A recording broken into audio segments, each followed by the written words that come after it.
What was it like What was it like? when the verdict was read? I feel like it was designed to protect white people, the system, and it was not designed to protect black people. 6 minutes. That's how long it took police to put a 17-year-old in handcuffs after a stabbing at a Texas high school track meet. As officers walked him out, a radio call went through. They had the alleged suspect in custody. The teenager heard the word and corrected the officer himself. "I'm not alleged, I did it." Most murder cases never get a confession. This one got a confession in the first 6 minutes, and it still took 14 months to reach a verdict. In between came a $1 million bond, more than $600,000 in donations from strangers, death threats that forced one family into hiding, and 6 separate swatting calls armed police sent to a grieving father's home again and again on fake emergencies. Because the question in this case was never who did it. He answered that on the scene, in handcuffs, without being asked. The question was what to call it. One word separated 5 years in prison from 99. Murder or self-defense. For over a year, millions of people argued that question online without ever seeing the evidence.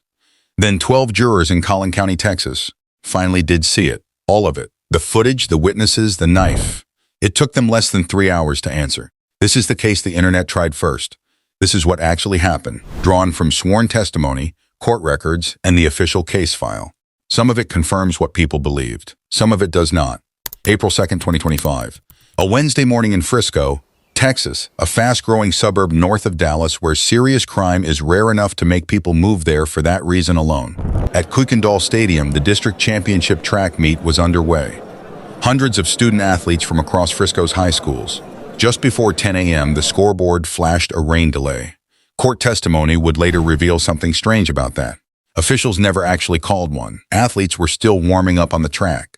But the sign said delay, a light rain was falling, and students started looking for cover. One of them was Karmelo Anthony, a 17-year-old from Frisco Centennial High School. He ducked under a canvas tent on the visitor side and sat down. The tent belonged to a different school, Frisco Memorial. He didn't walk in as a stranger. Under that tent sat a Memorial athlete he knew personally, a childhood friend of his former girlfriend. Witnesses described the two greeting each other with a handshake. From where Anthony sat, he'd been welcomed in by a familiar face to wait out the rain. But Memorial ran its tent differently than other schools. Team members only. No visitors, no exceptions. And one of the athletes who took that rule seriously was Austin Metcalf, also 17, a junior at Memorial. According to the police affidavit and the witnesses who testified under oath, Austin told Anthony to leave the reserved area. Anthony refused. And as the exchange continued, witnesses noticed 2 things. Anthony kept one hand inside his bag, and he gave the same answer more than once. "Touch me and see what happens." Austin touched him. He grabbed Anthony to move him out from under the tent. Witnesses would later disagree about how forceful it was. What they did not disagree about was what came next. Anthony pulled a black pocket knife from the bag and struck once. Then he ran. Behind him, coaches sprinted toward the tent. One of them was an Army veteran who had served 3 tours in Iraq. He performed chest compressions on the ground while another coach called 911. They did everything that could be done. The wound could not be survived. Austin Metcalf died that morning at a school track meet at 17. Anthony never made it out of the stadium. A witness pointed officers toward him and then toward the bleachers where the knife had been dropped, and as he was driven away, a school resource officer heard the teenager ask a question that would be repeated in court more than a year later. He asked if the other boy was going to be okay. To understand what happened next, you have to understand who these 2 boys were on paper, because on paper they were almost the same person. Austin Metcalf carried a 4.0 grade point average. He played linebacker and was named most valuable player of his football team. He ran track. His father described him as a leader, loved by many. And he was a twin, one half of a pair of brothers who played on the same teams and walked the same halls their entire lives. Austin was a leader. He led the football team. He was voted team MVP by his players and coaches. What was his position? He played linebacker. Him and his brother both play linebacker. He played inside. His brother plays outside.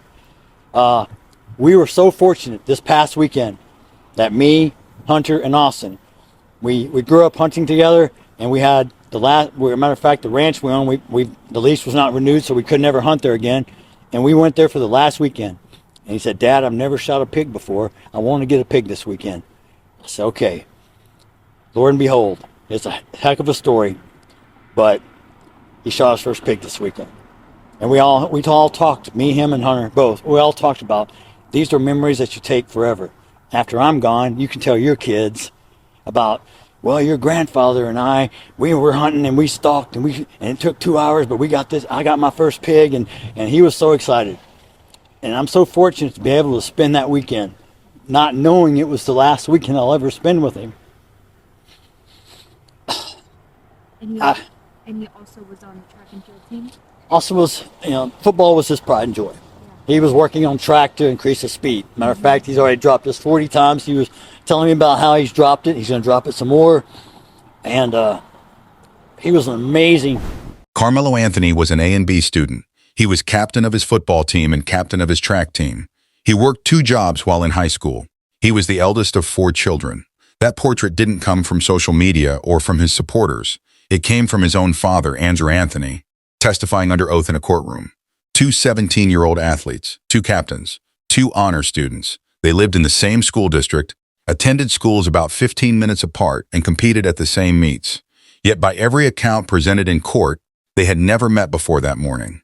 Their entire relationship lasted roughly 2 minutes. That symmetry is what made this case so hard for people to process. There was no history between them. No feud, no posts, no warning signs. Just 2 promising kids, 1 tent, and a decision that could never be taken back. Because what happened after the stabbing didn't follow the script of a normal murder case. Before a single piece of evidence was shown to a jury, this case was put on trial somewhere else entirely. Karmelo Anthony was booked into the Collin County Jail on a murder charge. His bond was set at $1 million. He was 17, but under Texas law, that didn't matter. He would be tried as an adult, facing 5 to 99 years or life. Within days, his name was everywhere. A fundraiser appeared on a platform called GiveSendGo. If you've never heard of it, there's a reason it was chosen. GoFundMe removes campaigns that raise money for people accused of violent crimes. GiveSendGo allows them. The campaign for Anthony's family went viral almost immediately. By the 12th day after the stabbing, it had passed $415,000. By the end, it would climb past $630,000. The country split into 2 camps, and each built its own version of the story. In one version, Anthony was a scholar athlete, seated and minding his business, grabbed first by a larger boy, defending himself the only way he could. In the other, he was an armed teenager who issued a condition, kept his hand on a weapon, and carried out exactly what he promised. Millions of strangers picked a side.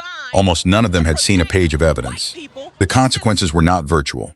Anthony's family began receiving death threats, enough that they were moved to an undisclosed location. And on the other side, the harassment found Austin's father, Jeff Metcalf. The swatting calls from the start of this file were aimed at his home. In the months he was burying his son. In June of 2025, the Collin County District Attorney, Greg Willis, secured a grand jury indictment for first-degree murder. Anthony pleaded not guilty. Willis said publicly what everyone already knew, that the case had struck a deep nerve in his county and far beyond, and he asked people to do something the internet is not built to do. Good afternoon. Wait for the evidence. Earlier this spring, our community was shaken by what happened at a school track meet in Frisco. The violent loss of 17-year-old Austin Metcalf. For weeks now, my team has been presenting evidence to the grand jury, and today I summarized that evidence, and I asked the grand jury to return a first-degree murder indictment against Karmelo Anthony, which they did. With this indictment, the case now moves formally into the court system. From this point forward, we'll continue doing our job both fully and fairly to pursue justice under the law. As for the scheduling of the trial, that will be up to the court. But when the time comes, we will be ready. On April 14th, 2025, 12 days after the stabbing, both versions of this case collided in a courtroom for the first time. The occasion was a bond hearing, and it played out like a preview of the trial to come. The defense asked Judge Angela Tucker of the 199th District Court to lower the $1 million bond. To support it, they put Andrew Anthony on the stand, the sworn testimony where that portrait of his son came from. A working student, a team captain, a big brother to 3 younger siblings. The state pushed back hard.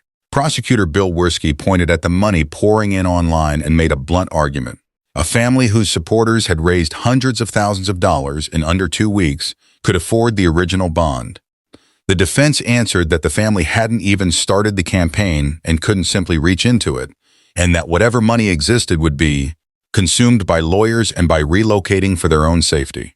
Judge Tucker cut the bond to $250,000, but the conditions she attached were severe: house arrest, an ankle monitor, movement only with the court's permission, a mandatory check-in with the bailiff every Friday morning.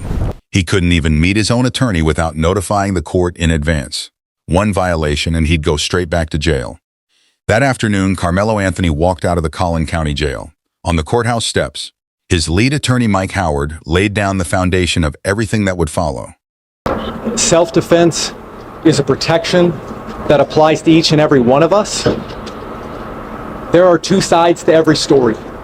And Karmelo is a 17-year-old kid and an excellent student.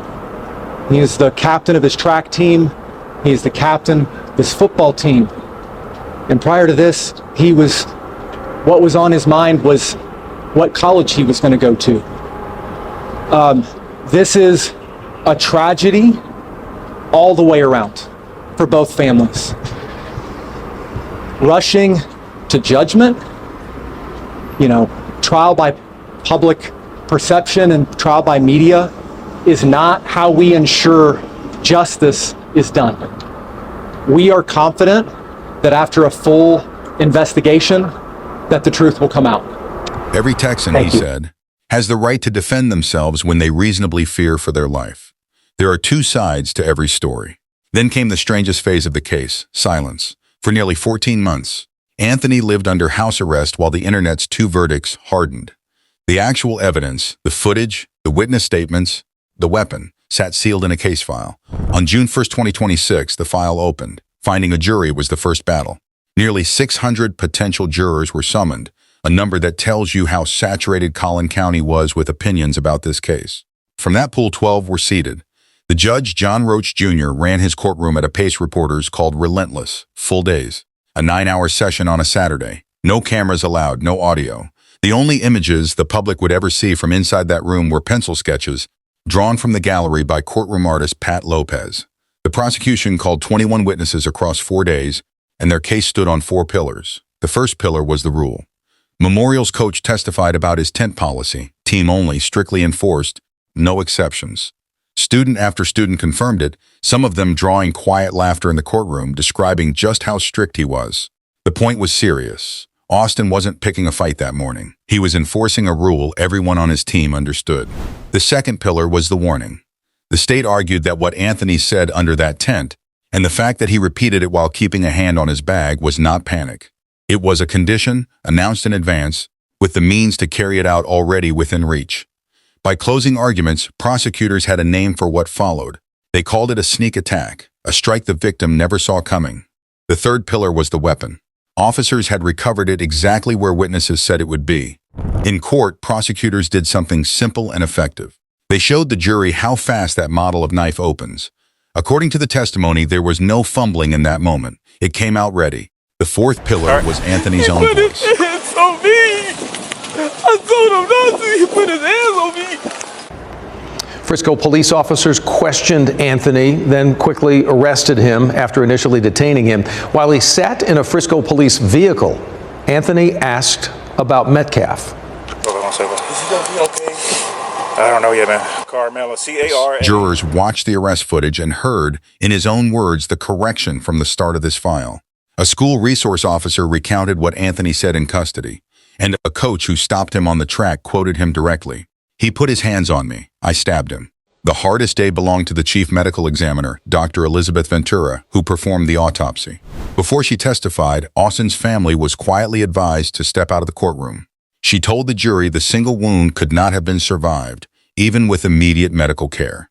Reporters in the room noted that during the state's case, particularly when the 9-1 audio was played, several jurors were in tears, including the men. Then the state rested. The defense immediately asked Judge Roach to throw the case out for insufficient evidence. He denied the motion in seconds. Now Mike Howard had to deliver the other side of the story he'd promised 14 months earlier. The defense case had 3 strategies. 2 of them were careful. One of them cracked in open court. The first strategy was to make Anthony's presence under that tent feel normal. Their opening witness was his own track coach from Centennial, who described a completely different culture than Memorial's. At his program, tent access was at the coach's discretion. Kids drifted in and out, especially in rain. In the world Karmelo Anthony came from, sitting where a friend waved you in wasn't trespassing. It wasn't anything at all. The second strategy was size. Drawing on the official autopsy records, the defense emphasized that Austin stood 6'1" and weighed over 210 pounds, a linebacker, and that the first physical contact came from him, their picture. A seated boy grabbed by a bigger athlete, with no way to know in that instant how far it would go. This is where the crack appeared. One of the defense's own student witnesses was asked to describe Austin and his twin brother Hunter as physically intimidating. The young man declined.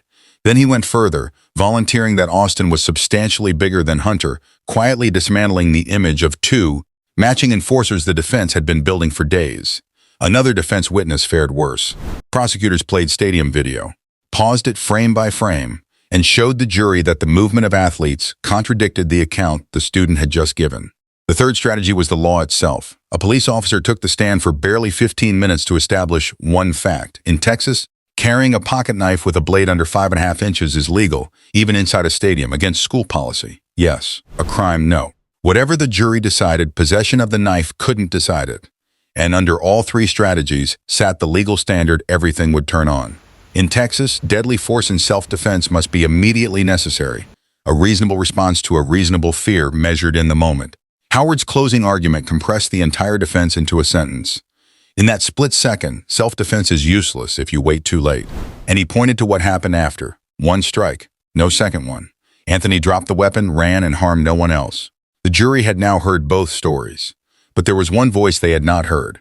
And on the fourth day of trial, behind a closed courtroom door, the defense had to decide whether they ever would. Court was scheduled to resume at 12:30 in the afternoon. Judge Roach had been punctual to the minute all trial. 12:30 came and went, then 1 o'clock, then 2.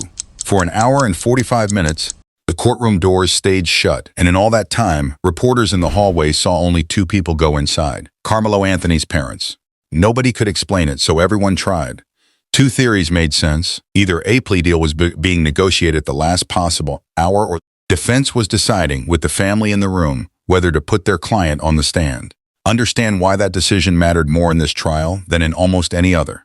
Self-defense is not a denial. It's an admission with a justification attached. Yes, I did it, and here is what I believed in that moment. Fear is the entire defense. And the only living person who could describe that fear from the inside was the defendant. The doors opened, the lawyers took their seats, and the defense rested. Karmelo Anthony never testified. The jury would be asked to weigh his fear without ever hearing him describe it. The only version of him they would carry into deliberations was the boy on the arrest footage. Judge Roach then handed the 12 jurors their instructions, and with them, 3 doors. Door murder, a knowing act. Door 2, manslaughter, a reckless one, capped at 20 years. Door 3, not guilty if the state had failed to disprove self-defense. He added one more thing. If they didn't finish, they would be sequestered in a hotel, cut off from the world until they did. They never needed the hotel. Tuesday, June 9th, 2026.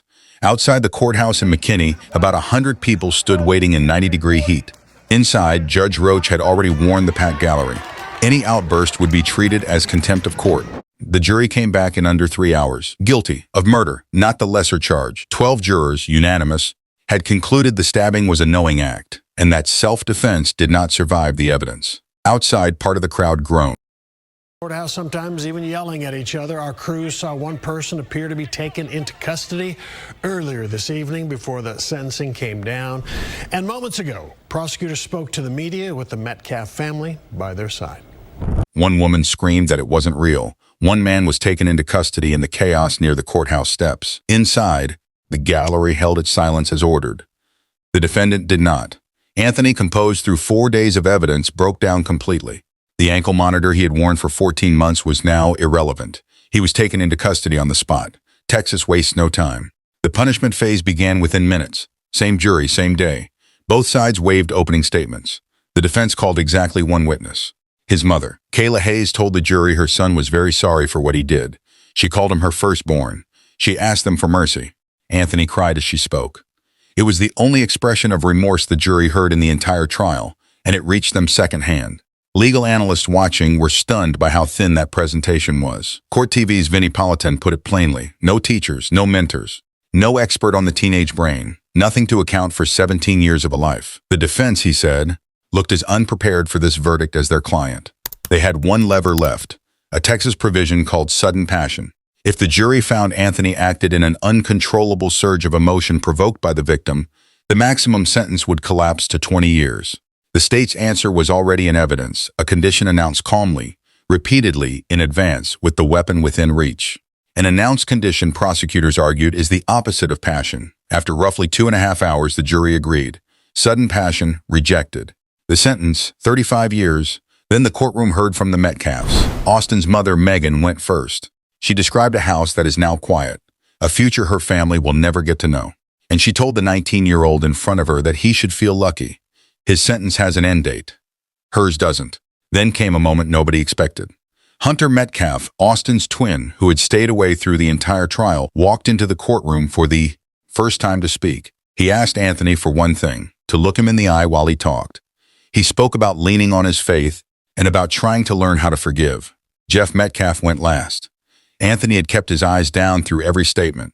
Austin's father told him directly, "Don't look down. You couldn't look me in the eyes, but you could do that to my son." He confirmed, in his own words, that the 6 fake emergency calls from the start of this file were sent to his home. He addressed 14 months of noise in one line. "This was never about race. It was about right and wrong, and my boys were not bullies." And then he drew a line most people can't draw. He said he forgave Karmelo Anthony the day it happened. What he did, that he does not forgive. Anthony never raised his eyes. He never addressed the court. He never has. Here is the part of a 35-year sentence the headlines don't explain. In Texas, murder belongs to the strictest parole category in the state, what the law calls a 3G offense. Anthony must serve half his sentence in actual calendar time before he can even apply for parole. 17.5 years.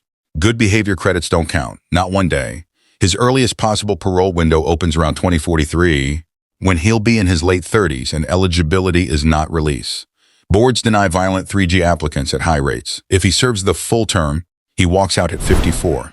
One detail traveled fast once people did the arithmetic. 17.5 years is almost exactly the length of Austin Metcalf's entire life. The aftermath moved at the same speed as justice was served. A year ago, when this senseless murder unfolded, I said that it had struck a deep nerve in Collin County and far beyond. I asked our community to ignore all the noise and instead be level-headed and patient as the process worked. And today, the process delivered accountability. We are grateful to this jury, and we are grateful that the good citizens of Collin County had an opportunity to weigh in on this case. I'm proud of the exceptional work of Bill Werski and our team of prosecutors, DA investigators, and victim advocates, and all the good and outstanding men and women of the Collin County District Attorney's Office. We thank all the parents and their brave kids who did the right thing. Despite the trauma of witnessing the senseless murder at a school track meet, they cooperated fully and testified truthfully. Their courage was essential to securing justice in this case. Anthony spent a single night in the county jail. By Wednesday afternoon, in a transfer the sheriff's office called expedited, he was inside a state prison unit northwest of Houston. A new booking photo taken at 19 became the final public image of the case. Days later, the fundraiser was shut down. The platform's founder publicly denied claims that money had been withdrawn early, and Kayla Hayes denied rumors the family had used donations to buy a house.